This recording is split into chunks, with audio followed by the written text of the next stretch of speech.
Victoria touched my arm and whispered my name in a way that made time stop. But I'm getting ahead of myself. Let me back up to how this whole thing started. I was standing at my ex-girlfriend Sarah's engagement party, trying not to look as uncomfortable as I felt. 10 months had passed since we broke up. 10 months since I'd moved my stuff out of her apartment and driven away without a single glance in the rearview mirror. But then she called me 3 weeks ago and asked if I'd come to her engagement party. She said it would mean a lot to her. She said we were both grown-ups who had moved on. I said yes because some part of me wanted to prove that I really was over her. The party was everything I expected from Sarah's family. The lakeside mansion had expensive wine in fancy glasses everywhere. People wore clothes that probably cost more than what I made in a month. A string quartet was playing near the stone terrace overlooking the water. Sarah looked happy standing next to Derek, her new guy who worked in private money stuff and wore a watch that could probably pay off my car loan 3 times over. I said hello to her when I got there, gave her a quick hug, shook Derek's hand and told him congratulations. Then I found a quiet spot near the rose garden to basically hide and wait until enough time passed that I could leave without looking rude. I was standing there checking my phone every few minutes when it finally rang. It was my younger sister Emma. I picked up right away because I'd been waiting all day for her call. She'd gone to check her email that morning to see if she got accepted into the veterinary program she'd been dreaming about for 4 years. I got in. Her voice was shaking when she said it. I couldn't stop smiling even though I was surrounded by people I didn't want to talk to. Emma, that's incredible. I'm so proud of you. We talked for maybe 5 minutes about the program, about how hard she'd worked for this, about all those nights she stayed up late studying while working 2 part-time jobs to save money. I reminded her about last summer when she called me crying, saying she wanted to give up, how I'd driven 8 hours just to sit with her and convince her to keep going. We were both laughing about that memory when I heard something that made me stop talking completely. I wish someone cared about me like that. The words were soft, almost like someone talking to themselves, but I heard them clearly. I turned and looked through the rose bushes. About 20 feet away, I saw a woman standing by herself. She had dark hair pulled back neatly and wore an expensive-looking dress. She was holding a glass of wine and staring at the party like she was watching something happen in a completely different world.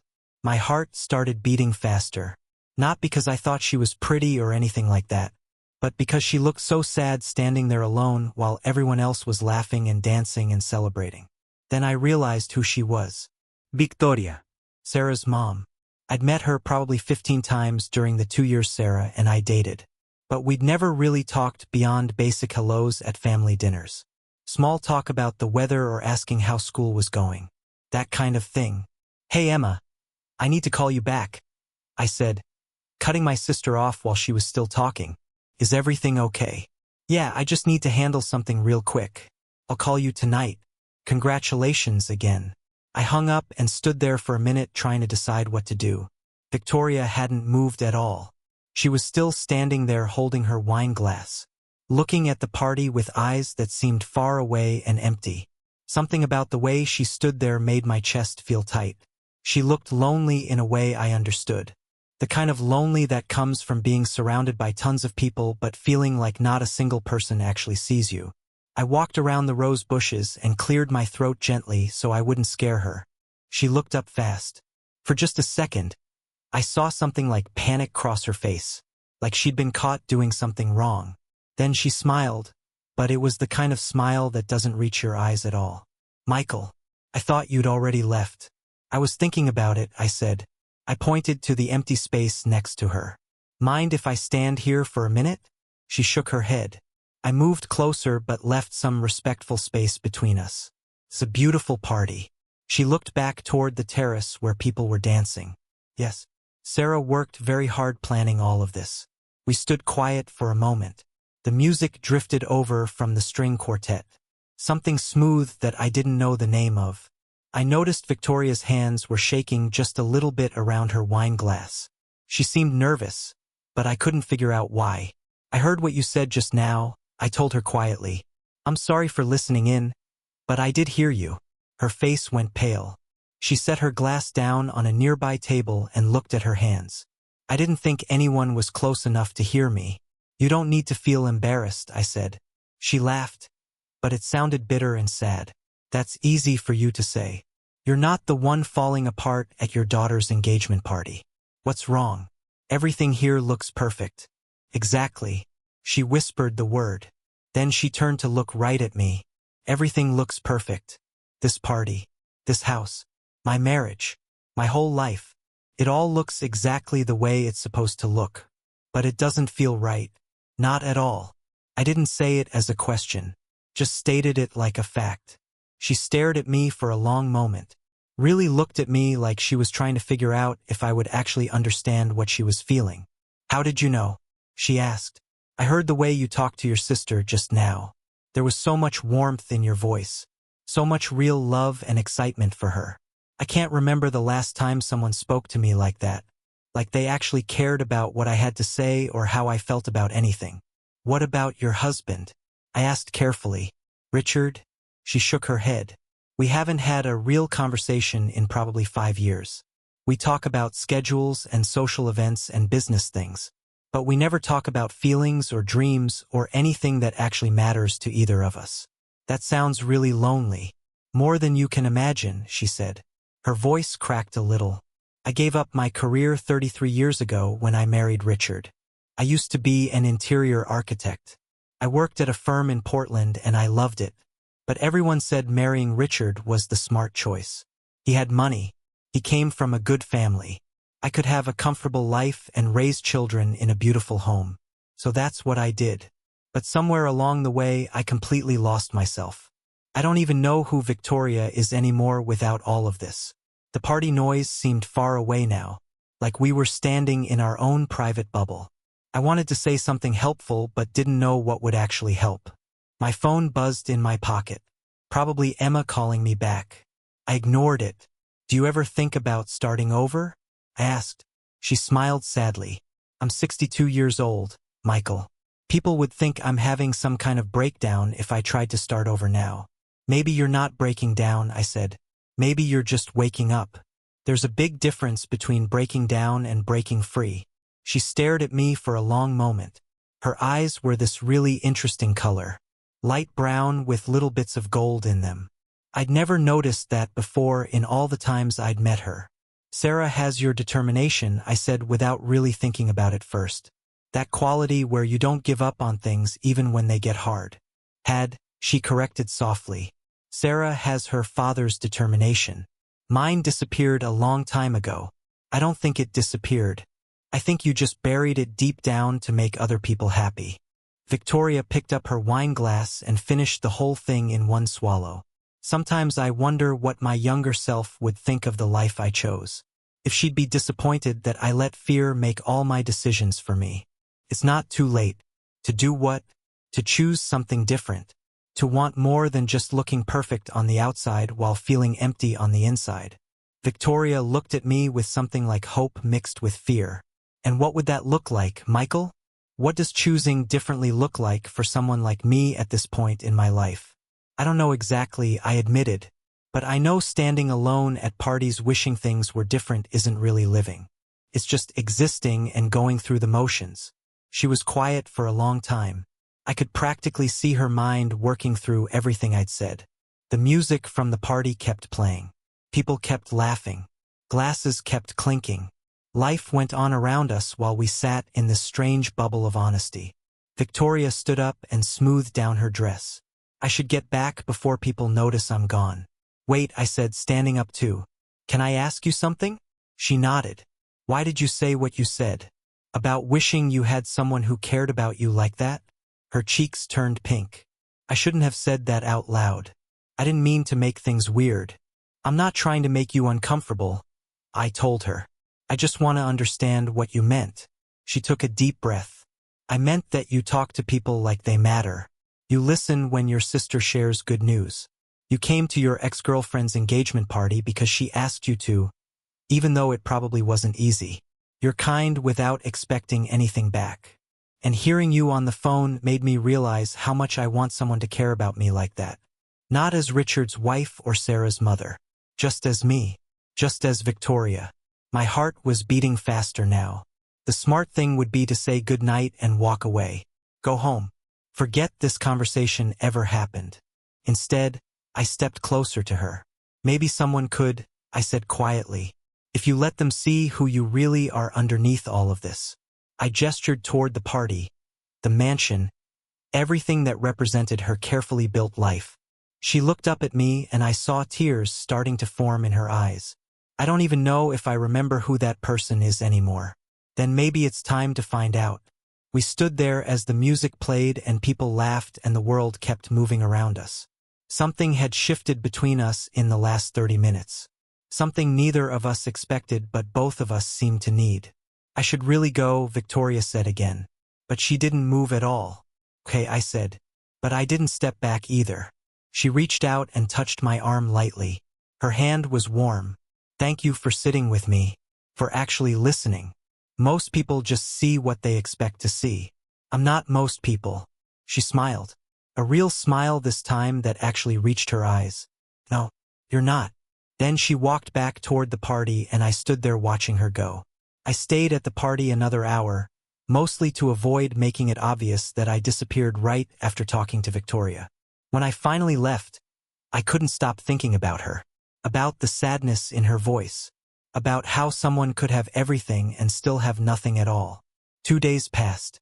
I kept thinking about Victoria standing alone at that party. Kept hearing her voice saying she'd lost herself. Kept wondering if I should have said something different or done something more. Then on Sunday afternoon, my phone buzzed with a text from a number I didn't recognize. This is Victoria. I hope it's okay that I got your number from Sarah's phone. Would you like to meet for coffee this week? Somewhere quiet where we can talk. I stared at the message for a full minute. This was a bad idea. I knew it was a bad idea. Victoria was Sarah's mother. She was married. She was almost 30 years older than me. Nothing good could come from this. But my fingers were already typing a response before my brain could stop them. Yes, I'd like that. We met on Tuesday morning at a small bistro on the other side of town. The kind of place where nobody from Sarah's world would ever go. When Victoria walked in, I almost didn't recognize her. She wore jeans and a simple gray sweater. Her hair was styled differently, more relaxed. She looked younger somehow, less guarded. I already ordered you a coffee, I said as she sat down. Sarah used to mention you like them with extra cream and sugar. Victoria looked surprised. You remembered that? Small details matter. They do, she agreed softly. We talked for almost 3 hours that first morning. She told me about her life before marriage. How she'd worked at the architecture firm and loved discovering new designers and helping create spaces that made people feel something. How she'd met Richard at a charity event and been swept up in his world of money and social status and expectations. By the time she realized she wasn't happy, 10 years had passed. She had 2 children and a life that looked perfect from the outside. What made you realize you weren't happy? I asked. She stirred her coffee slowly. One day I was arranging flowers in our dining room for another dinner party. I looked at myself in the mirror and didn't recognize the woman staring back at me. I'd become someone who cared more about matching napkins than about anything real. I told her about my own struggles. How I'd almost failed out of urban planning school because I was so focused on making my professors like me that I forgot why I loved design in the first place. How breaking up with Sarah had hurt but also freed me to figure out what I actually wanted from life. Do you regret dating her? Victoria asked. No, I said honestly. But I don't miss it either. We weren't right for each other. I think we both knew it but didn't want to admit it. She seems happy with Derek. She does, Victoria agreed. And I'm glad. I want her to be happy. Victoria smiled. You really mean that? Of course I do. Just because something doesn't work out doesn't mean you have to hate the person after. Richard would never understand that, she said quietly. For him, everything is about winning or losing, success or failure. There's no in-between.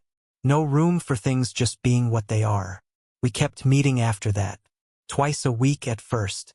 Always at different places where we wouldn't run into anyone Victoria knew. She started asking about my current projects at work. I found myself explaining urban planning concepts with an excitement I usually kept hidden. Most people's eyes got bored when I talked about spatial flow and how buildings connect to nature. But Victoria understood immediately. She made connections to interior architecture and color theory that I'd never thought about before. You should go back to it, I told her one morning in late June. Architecture. You clearly still love it. I'm 62 years old, Michael. Who would hire me? Nobody has to hire you, I said.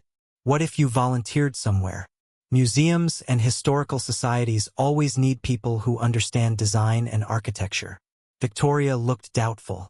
She stirred her coffee and didn't say anything for a while. But the next week when we met, she mentioned she'd contacted the Heritage Preservation Society downtown. They were excited to have someone with her background. They asked if she'd help advise on their restoration projects for old buildings in the city. The change in her after that was immediate. She started dressing differently. Not for other people. For herself. She sent me photos of historical buildings she discovered, asking my opinion on preservation methods. We'd spend hours talking about why certain spaces moved people while others felt cold and empty. In August, I helped her prepare a presentation for a preservation conference. We spent 3 full days working on it together, looking at photos of buildings, arguing in a friendly way about which examples to include, debating the best ways to explain adaptive reuse to people who didn't know much about architecture. Working alongside her felt natural, easy, like we'd been doing it for years instead of just a couple months. She had this habit of biting her lower lip slightly when she was thinking hard about something. I noticed it more and more. "Stop staring at me," she said one afternoon without looking up from the presentation slides she was reviewing. "I'm not staring. I'm observing." That's what designers do." She laughed. The sound made my chest feel warm. "Is that what you're calling it?"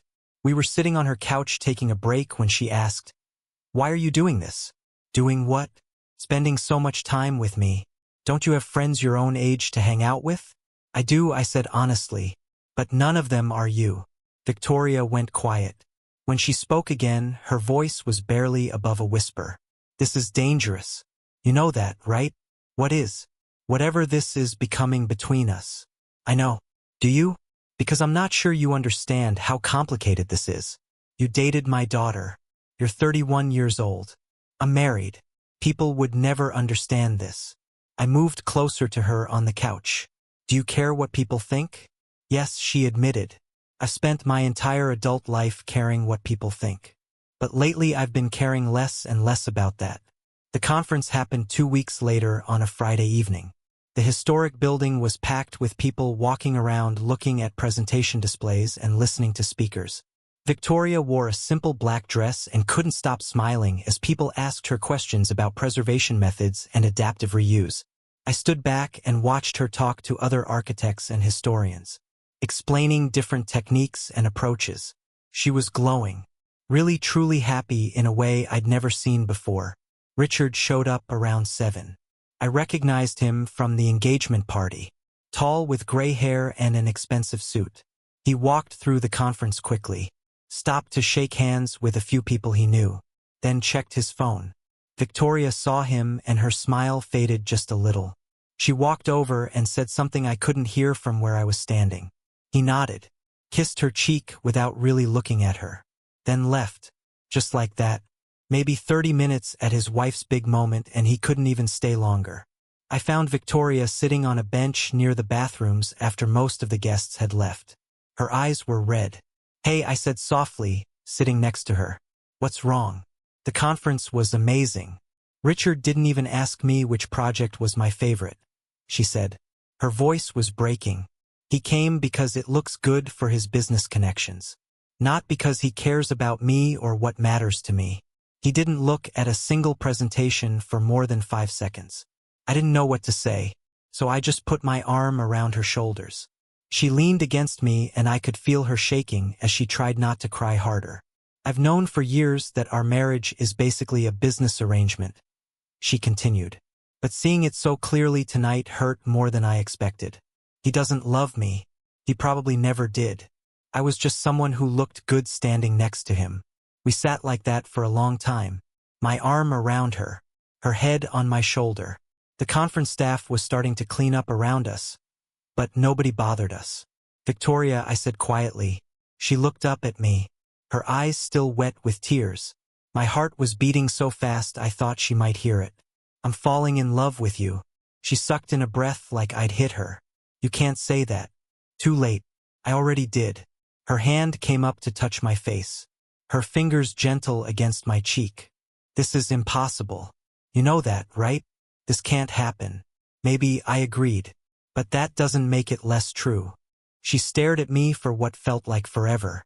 I could see her fighting with herself, trying to find reasons why this was wrong. Then slowly, carefully, she leaned forward and kissed me.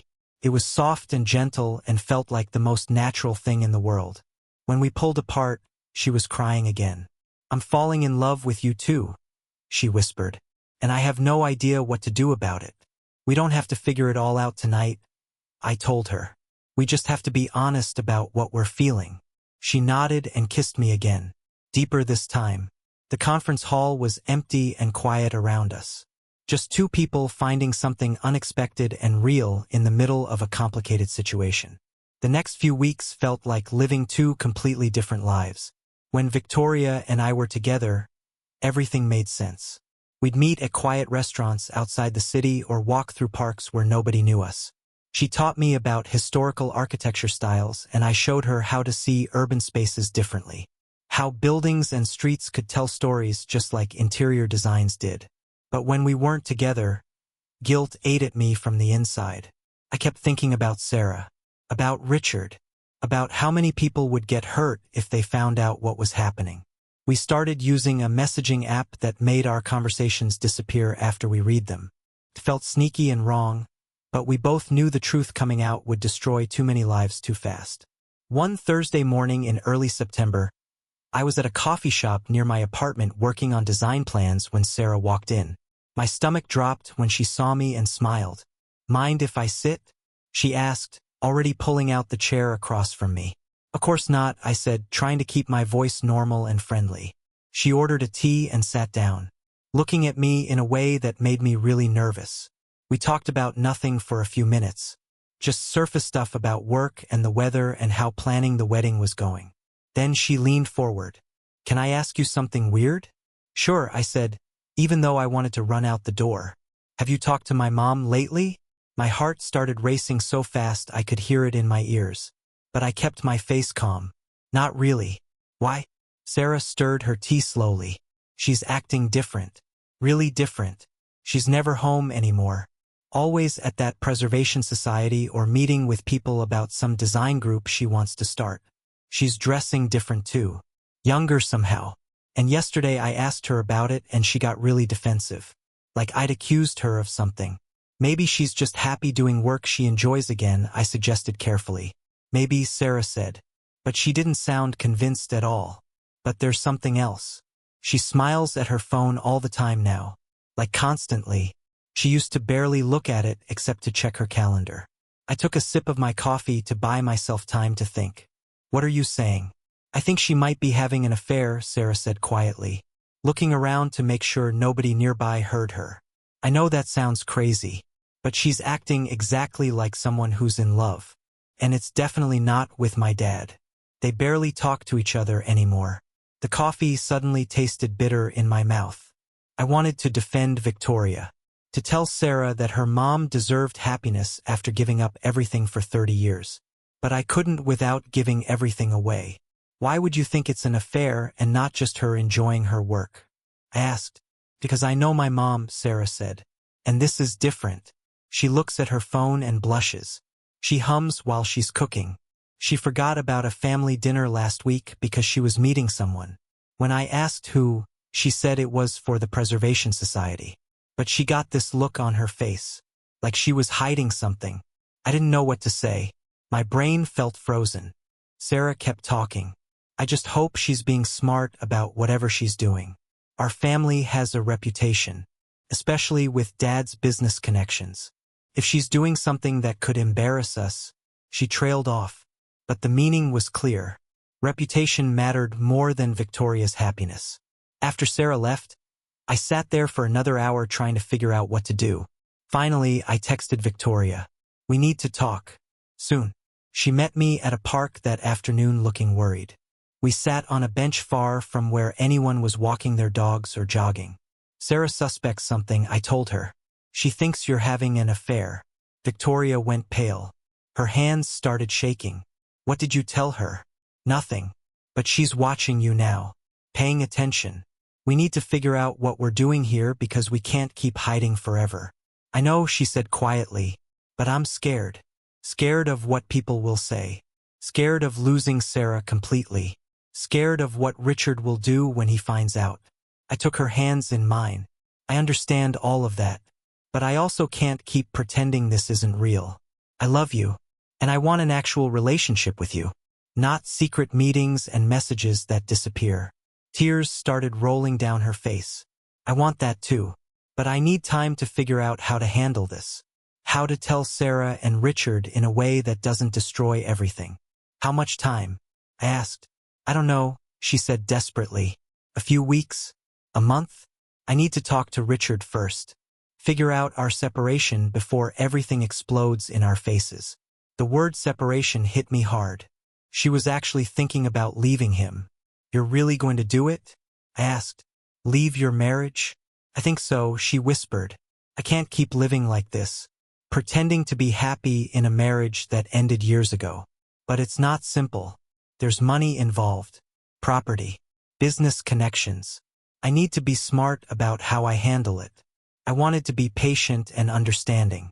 But frustration was building inside me like pressure in a bottle. So what? We just keep sneaking around while you sort out all the details? Please don't be angry, she said. This isn't easy for me either. I am not angry. I lied. I just wish things were different. We sat in silence for a while. The park was getting busier with people leaving work early. Families with little kids. Couples holding hands. Everyone living their lives out in the open. Finally Victoria said, maybe we should stop seeing each other for a bit. Just until I can sort things out with Richard. It would be easier if we weren't. If we weren't what? I asked. If we weren't making everything more complicated. She finished quietly. The words felt like a punch to my chest. You want to end this? Not end it, she said quickly. Just pause it. Please understand. This isn't about you. There are so many people involved and I'm terrified of making the wrong choice. I stood up. Anger and hurt mixing together inside me until I couldn't tell them apart. Fine. Take your time. But don't expect me to just wait around forever while you decide if I'm worth the risk. That's not fair, Victoria said, standing too. Nothing about this is fair, I shot back. I've been dealing with people at work making comments about my judgment. I've lost out on projects because word got around that I'm involved with someone inappropriate. I've dealt with all of that because I love you and I thought you loved me too. I do love you, she said, crying harder now. Then why does it feel like you're choosing everyone else over me? I asked. She didn't have an answer for that. She just stood there crying while people walked past us in the park. I walked away and didn't look back. Even though everything in me wanted to turn around and hold her and tell her it would be okay. For almost a month, I didn't hear from Victoria. Every single day my phone would stay silent. And every single day it hurt a little more. Like a wound that wouldn't heal because I kept touching it to see if it still hurt. I threw myself into work. Taking on extra projects. Staying at my drafting table until past midnight most nights. My apartment became a mess of coffee cups and design sketches and takeout containers. My sister Emma called one evening. You sound terrible, she said immediately. What happened with that woman you mentioned last time we talked? It's over, I told her. Or paused. I don't even know anymore. Do you love her? Yeah. I do. Does she love you? She says she does. But she's scared of what people will think. She's married and a lot older and there are so many complications. Emma was quiet for a moment. Look, I get that you love her. But you can't force someone to choose you. You can only decide how long you're willing to wait while they figure things out. I know. Do you? Because from where I'm sitting, it sounds like you're putting your whole life on hold for someone who might never be ready. She's worth waiting for, I said. Maybe she is, Emma agreed. But you also deserve someone who picks you without having to think about it for weeks. Someone who's as sure about you as you are about them. After we hung up, I sat on my couch staring at my phone. Part of me wanted to text Victoria, to check if she was okay. But the bigger part was too hurt and angry and tired. Then, on a cold morning in early October, I got a call from a number I didn't recognize. "This is Jennifer Ross from the Community Action Coalition," a woman's voice said. "Victoria Hartwell gave me your number. She said you might be interested in helping design a community center we're planning for the East Side." Victoria had recommended me, even while we weren't talking, even while I was angry at her. She was still thinking about me and trying to help my career. "I'd be very interested," I told Jennifer. We set up a meeting for the following week. Jennifer explained they wanted to create an accessible community center in a neighborhood that didn't have many resources. The budget was tight, but the project mattered to a lot of people. As I was leaving the first meeting, Jennifer mentioned something that made me stop walking. "Victoria's Design Collective is actually our biggest donor for this project. She's really passionate about making resources available to everyone, not just people who can afford expensive memberships." Over the next 2 weeks, I worked on design concepts for the community center. Every choice I made, I imagined explaining it to Victoria, hearing what she'd think, whether she'd agree or challenge me to think differently. I was presenting my initial ideas to Jennifer and 3 other coalition members when the conference room door opened. Victoria walked in and froze when she saw me sitting there. I stopped talking mid-sentence, just stared at her. Jennifer looked between us, clearly noticing the tension in the room. "You two know each other, right? Victoria suggested we contact you." "We've met," Victoria said quietly, taking a seat as far from me as possible at the long table. I finished my presentation, painfully aware of her watching me the whole time. She didn't look directly at me, just kept her eyes on the design boards I'd brought. When I finished, Jennifer asked what Victoria thought as the main donor. Victoria was quiet for a moment. Then she said, "The designs are good, safe and functional, but they're not what he's really capable of. I've seen his other work and he's better than this. He can create something that actually transforms how people experience community spaces, not just put rooms next to each other and call it a center." Her words stung because they were completely true. I've been holding back, afraid to put real emotion into the work because I was still hurt and angry. After the meeting ended, I caught Victoria in the hallway outside before she could leave. "Can we talk?" "Not here," she said, looking around nervously at other people in the building. "Please, just 5 minutes." She sighed and led me to an empty stairwell. We stood on different steps and the space between us felt huge. "You were right," she said before I could speak. "About what?" "About me being scared. About me needing to choose instead of hiding from everything." She took a deep breath. "I spent the last month trying to convince myself that what we have isn't real, that I'm just going through some crisis and you got caught up in it. I couldn't do it. Every time something interesting happens, you're the person I want to tell. Every decision I make for the design collective, I think about what you'd say." My heart started beating faster. "Victoria, I asked Richard for a separation," she said quickly, like she needed to get the words out before she lost her nerve. "Last week. I told him I haven't been happy for years, that we've been living like roommates pretending to be married." "What did he say?" "He wasn't surprised at all," she said. "Turns out he's been seeing someone in London for almost 3 years. A woman he met through business connections. He was almost relieved when I brought it up first, like he'd been waiting for permission to stop pretending too." I didn't know what to say. My brain was trying to catch up with everything she was telling me. Victoria stepped closer on the stairs. "I'm not free yet. This will take months. Dividing everything. Dealing with lawyers. Dealing with Sarah finding out the whole truth. But I wanted you to know that I'm choosing this. I'm choosing myself. And I'm choosing us." Before I could respond, her phone started ringing. She looked at it and her whole face changed to panic. "Sarah," she said, her voice shaking. "I need to take this." She answered, "Yes, I'm still at the coalition building." She looked at me with fear in her eyes. "I'll be right there." She hung up. Sarah saw us walk into the stairwell together. "She's in the parking lot right now. She knows." For 5 days, Victoria and I didn't speak at all. I focused completely on finishing the community center designs. pouring all my confusion and hurt into creating something beautiful. Every line I drew, every space I planned, I imagined what Victoria would say about it. Then on the sixth night around 2 in the morning, someone knocked on my door hard. I opened it and found Victoria standing there in sweatpants and an old jacket. Her eyes were red and puffy from crying. "Can I stay here tonight?" she asked, her voice shaking. "I don't want to be alone." I pulled her inside without saying anything, just held her while she cried into my shoulder. We didn't talk much because sometimes there aren't words that make hard things better. We fell asleep on my couch, her head on my chest and my arms wrapped around her.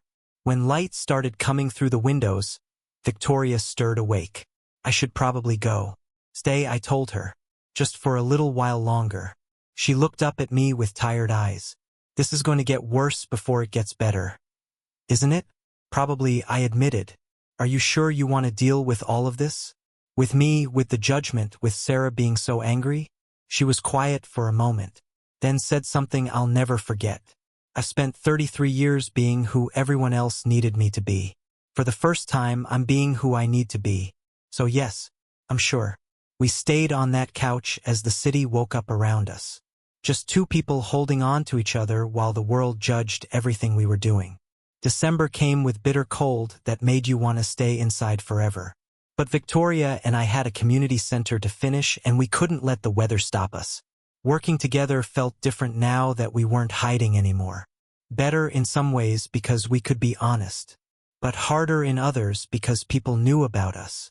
The architecture community had started talking about me behind my back. Word got around that I was involved with a married woman old enough to be my mother. Some colleagues I'd worked with for years stopped calling me for projects. Victoria faced even worse treatment. The arts club, where she'd been a member for 20 years, quietly suggested she might be more comfortable somewhere else. Women she'd considered close friends for decades stopped returning her phone calls. And worst of all, Sarah still wasn't speaking to her at all. One afternoon in mid-December, I found Victoria sitting alone in the unfinished community center, staring at bare walls with tears running down her face. "Hey," I said softly, walking over and sitting beside her on the cold concrete floor. "What happened?" She wiped her eyes with the back of her hand. "I went to Sarah's apartment this morning, tried to talk to her, to explain things properly. She wouldn't even open the door, just yelled through it that she didn't have a mother anymore." Those words hit Victoria harder than anything else had through this whole situation. I put my arm around her shoulders and pulled her close. "She'll come around eventually. People who really love each other find their way back." "You don't know that for sure," Victoria said. "No," I admitted honestly. "But I know that people who really love each other always try to find their way back.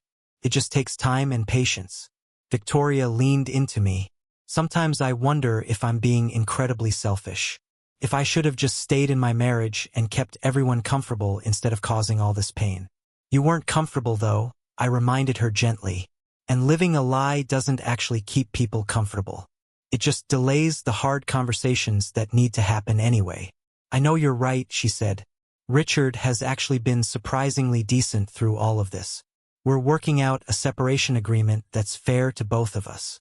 Over the next few months, something beautiful started to unfold. The community center opened in March to overwhelming response from the neighborhood. Kids who'd never had access to art programs or safe spaces after school suddenly had both. Victoria's design collective expanded. She started working with 5 other neighborhoods, creating accessible spaces for people who'd been left out of the city's development for too long. And then one Tuesday evening in April, Sarah showed up at the community center. I was in my office when Victoria came to get me. Her face was pale but hopeful. "Sarah's here. She wants to talk to both of us." We met Sarah in the main room of the center. She looked nervous, uncomfortable, but she was there.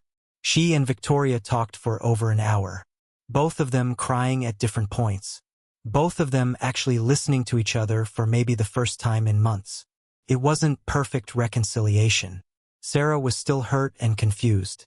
But it was movement. It was a start. 6 months later, Victoria's divorce was finalized. We moved into a small townhouse together on the west side. filling it with architecture books and design sketches and plants on every available surface.